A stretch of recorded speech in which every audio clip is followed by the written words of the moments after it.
मुंशी प्रेमचंद की क्लासिक कहानी घर जमाई के इस विश्लेषण में हम सीधे उस कड़वे सच पर बात करेंगे जहां इंसान सब कुछ लुटाकर भी खाली हाथ रह जाता है।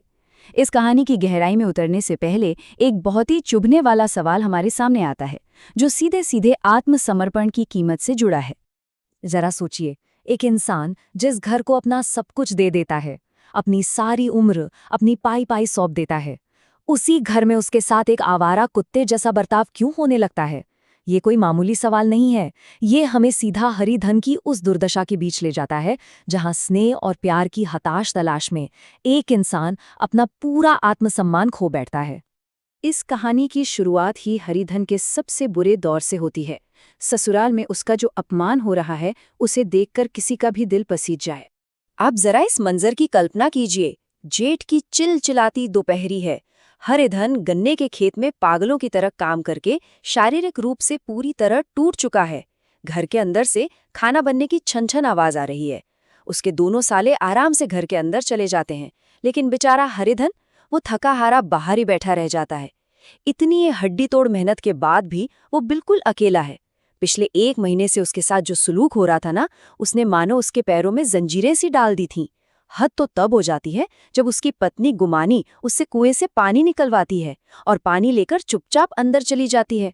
हरिधन जोरों की भूख से तड़प रहा है, ये सोचकर कि अब उसे खाने के लिए बुलाया जाएगा, पर कोई नहीं आता। और यहीं पर कहानी का वो दर्दनाक सच सामने आता है। जब हरिधन को जगाया जाता है तो वो देखता है कि घर के असली मालिक यानी उसके साले खाना खाकर आ रहे हैं। इस पल हरिधन को जो महसूस होता है ना, वो अंदर तक झकझोर देता है। उसे समझ आ जाता है कि वो इस परिवार में सिर्फ बचा खुचा और जूठा खाना खाने के लिए रह गया है। उसकी इंसानियत, उसकी बुनियादी गरिमा सब छिन चुकी है। वो खुद को एक ऐसे कुत्ते के समान महसूस करता है जिसे मालिकों के पेट भरने के बाद सिर्फ एक सूखी रोटी का टुकड़ा फेंक दिया जाता है। लेकिन वो इस हालत तक पहुंचा कैसे? इसके पीछे पिछले 10 सालों का एक बहुत ही कड़वा सच छिपा है, जहां एक हैसियत वाले इंसान को एक बेगार नौकर बना दिया गया। अगर हम हरिधन के सफर को देखें तो ये पतन बहुत ही दर्दनाक है। 10 साल पहले की बात है। तब उसकी उम्र महज 16 साल थी। अपनी माँ की मौत के बाद एक नई सौतेली माँ के डर से उसने अपना घर छोड़ दिया था। वो अपनी सारी विरासत, अपनी सारी संपत्ति लेकर अपने ससुराल आ गया था। उस वक्त तो उसे किसी देवता की तरह पूजा जाता था। सास उसका मुंह जोती थी, पत्नी उसके इर्द गिर्द घूमती थी। लेकिन आज 10 साल बाद वो उसी घर में एक बिना पगार का भूखा और अपमानित नौकर बनकर रह गया है। और पता है सबसे बुरी बात क्या है? ससुराल वालों ने और यहाँ तक कि खुद उसकी पत्नी गुमानी ने भी अब बहुत ही ठंडे दिमाग से ये हिसाब लगा लिया है कि हरिधन जो 2000 रुपए लेकर आया था, वो इन 10 सालों में खत्म हो चुके हैं। उसके साले खुलेआम ताना मारते हैं कि 10 साल में 2-3 हजार का खाना तो वो खा ही चुका होगा। मतलब जो दौलत उसने उनके चरणों में रख दी थी, उसके खत्म होते ही हरिधन की कोई औकात नहीं रही। अब उसकी खुराक और उसके यहाँ रहने का बाकायदा खर्च जोड़ा जाने लगा है। ये सच में एक बहुत ही कड़वी विडंबना है। जो नौजवान अपनी सौतेली माँ के डर से भागकर ससुराल में माँ के प्यार और एक महफूज ठिकाने की तलाश में आया था, उसने अपनेपन के एक झूठे भ्रम के लिए अपना सब कुछ दांव पर लगा दिया। और बदले में क्या मिला? सिर्फ और सिर्फ तिरस्कार। पर इंसान आखिर कब तक सहेगा? एक ऐसा बिंदु आता है जब बर्दाश्त की सारी हदें पार हो जाती हैं और हरिधन के अंदर का सोया हुआ आत्मसम्मान आखिरकार जाग उठता है। अब कहानी एकदम अपने उबाल पर आ जाती है। थका हुआ, भूखा और अंदर ही अंदर सुलग रहा हरिधन वो जूठा खाना खाने से साफ इनकार कर देता है। वो अपने सालों की आंखों में आंखें डालकर कहता है कि वो कोई अंधा नहीं है। छाती फाड़कर काम करने के बाद वो कुत्ते की तरह दुत्कारे जाने को तैयार नहीं है। और तभी सास का वो विनाशकारी ताना आता है। वो चिल्लाकर कहती है, क्या तुम लड़कों की बराबरी करोगे? बस यह एक लाइन किसी लंबे भाले की तरह हरिधन के सीने के पार हो जाती है। यह उसके बचे खुचे गुरूर को चकनाचूर कर देती है। उसकी आंखों की वो आक्रामक आग बुझ जाती है और वो हताशा में किसी आहत व्यक्ति की तरह जमीन पर धड़ाम से बैठ जाता है। लेकिन इस बार वो घुटने टेकने वाला नहीं था। इस आखिरी अपमान के बाद हरिधन एक पक्का फैसला कर लेता है। वो उस बचे हुए खाने को पूरी तरह से ठुकरा देता है और रात कुएं की मुंडेर पर गुजारता है। वो अपनी पत्नी गुमानी को एक साफ अल्टीमेटम देता है कि वो उसके साथ अभी इसी वक्त चले, पर जब गुमानी उस पर सवालों की झड़ी लगा देती है और साथ जाने से साफ मुकर जाती है, तो हरिधन उस जहरीले घर से अपना आखिरी रिश्ता भी तोड़ देता है।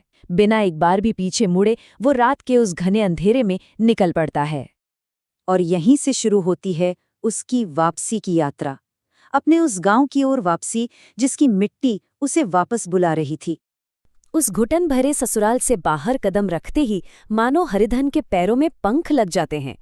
अपनी जड़ों की उस गहरी लालसा में वो महज 5 घंटे के अंदर 30 मील का लंबा सफर तय कर लेता है।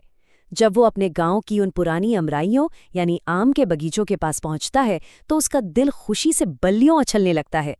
जरा इन दो अलग अलग दुनियाओं के फर्क को महसूस कीजिए। एक तरफ वो ससुराल का दमघोटू, मतलबी और जहरीला माहौल था जहां सिर्फ डांट, भुखमरी और अकेलापन था, और दूसरी तरफ उसका अपना पैतृक गांव, बचपन की यादें, आम के वो बगीचे और पूर्ण स्वतंत्रता से भरा एक ऐसा आसरा जो बाहें फैलाकर उसका स्वागत कर रहा था। अपने बचपन के उसी आम के बगीचे में पहुंचकर हरिधन को ऐसा लगता है जैसे उसका पुनर्जन्म हो गया हो। वो उसी पुरानी फुर्ती से आम के पेड़ों पर चढ़ जाता है, ताजे फल तोड़कर खाता है। उस पल वो सब कुछ भूल जाता है, सास के वो चुभते हुए शब्द, पत्नी का वो धोखा, सब कुछ। और जब बगीचे का रखवाला उसे ऐसा करते देख डांटता है तो हरिधन डरने के बजाय 10 सालों में पहली बार एकदम खुलकर जोर जोर से ठहाका मारकर हंसता है, मानो उसके सीने से कोई बहुत भारी बोझ उतर गया हो।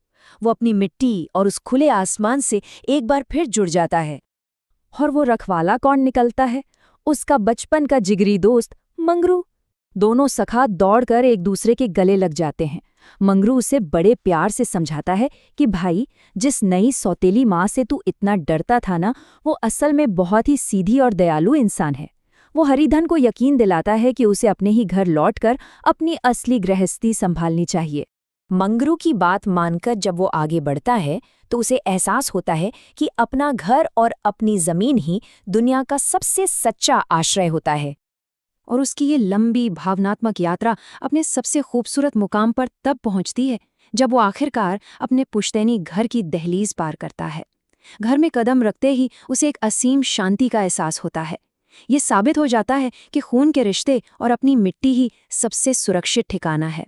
उसके छोटे भाई उसे देखकर खुशी से उछल पड़ते हैं, और जिस सौतेली माँ से वो भागा था, वो उसे बिना किसी शर्त के गले लगा लेती है और कहती है कि वो तो सिर्फ एक रोटी के बदले एक कोने में पड़ी रहेगी, बाकी सब उसी का है। ये निस्वार्थ प्रेम हरिधन के सारे गिले शिकवे धो डालता है। उसे अपनी सौतेली माँ के चेहरे में अपनी सगी माँ की झलक दिखाई देती है। अब वो किसी का मोहताज नहीं था, बल्कि अपने घर का रक्षक बन चुका था। अगले ही दिन पूरे गर्व और उल्लास के साथ अपने खुद के खेतों में हल चलाते हुए हरिधन को खबर मिलती है कि उसकी पत्नी गुमानी ने दूसरी शादी कर ली है।